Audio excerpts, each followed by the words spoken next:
الحمد لله رب العالمين والصلاة والسلام على رسوله الكريم وعلى آله وصحبه وأهل بيته أجمعين।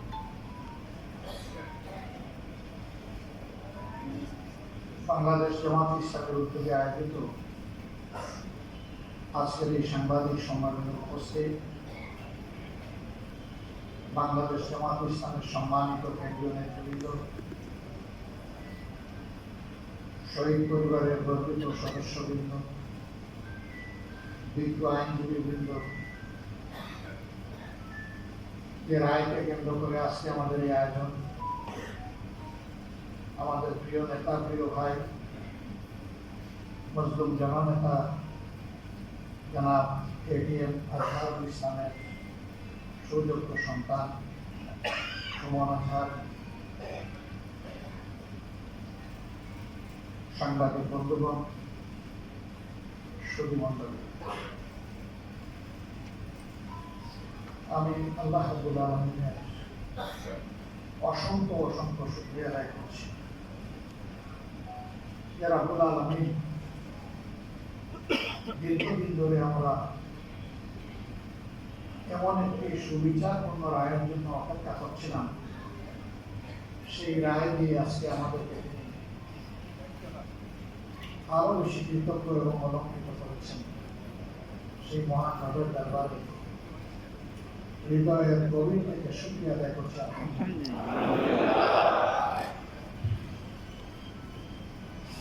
প্রিয় সাংবাদিক বন্ধুগণ, আপনারা জানেন বাংলাদেশ জামাত ইসলামী বিগত শেখ হাসিনার স্বৈর শাসনামলে ভয়ঙ্কর ধরনের জুলুমের শিকার হয়। জুলুম করে আমাদের বুক থেকে এক এক করে 11 জন শীর্ষ দায়িত্বশীল নেতাকে মিথ্যা মামলায় সাজানো মাথানো আদালত এবং মিথ্যা সাক্ষীর মাধ্যমে কার্যত জুডিশিয়াল কিলিং করা হয়েছে।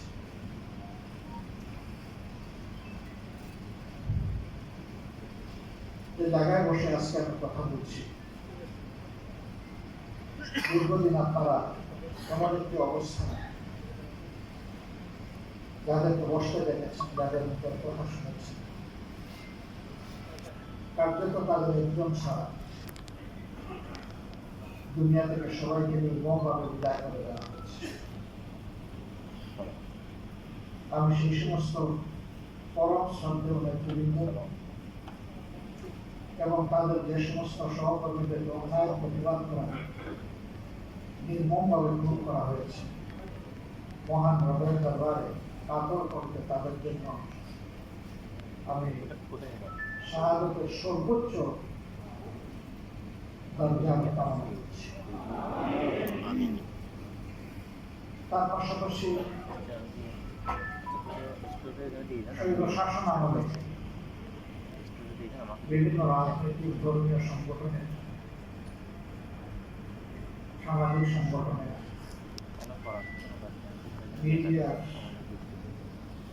কর্মীবৃন্দ এবং সাধারণ প্রতিবাদী জনগণ যাদেরকে নির্মমভাবে খুন করা হয়েছে, বিশেষ করে 24-এর গণবিপ্লবের সময় যাদেরকে হত্যা করা হয়েছে, আল্লাহ তাআলার দরবারে দোয়া করে আল্লাহ তাদেরকে শহীদ হিসেবে কবুল করুন।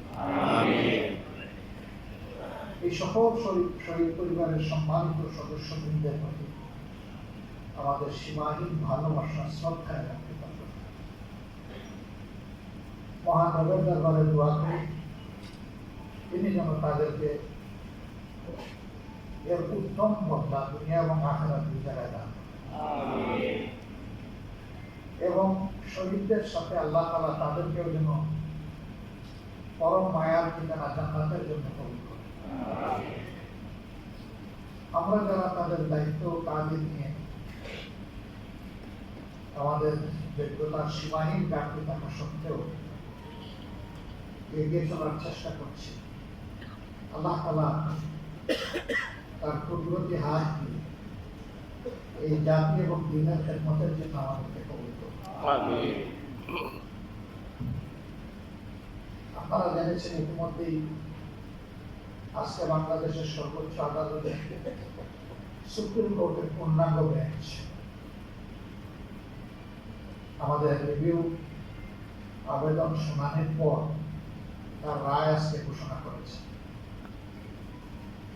এই রায়ে আমাদের সম্মানিত মুসলিম নেতা এবং ভাই জনাব আজহারুল ইসলামের বিরুদ্ধে আমি সকল অভিযোগ থেকে তাকে খালাস করা হয়েছে।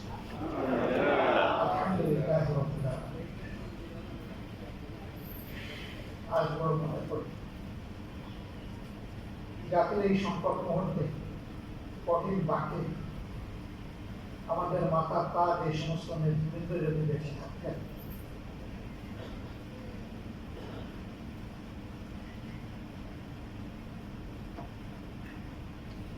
তারা তাদের প্রজ্ঞা, দূরদর্শিতা, অভিজ্ঞতা দিয়ে জাতিকে পথ দেখাতে পারবে। ক্যাঙ্গার উপর এইভাবে এক একজন করে তাদেরকে বিদায় দিয়েছে। দুনিয়ার কেউ আর তাদেরকে আমাদের কাছে ফিরিয়ে দিতে পারবে না, কিন্তু তাদের স্মৃতি এবং কর্ম, তাদের পুরা অবদান এই জাতির জন্য, আল্লাহর দ্বীনের জন্য অম্লান থাকবে।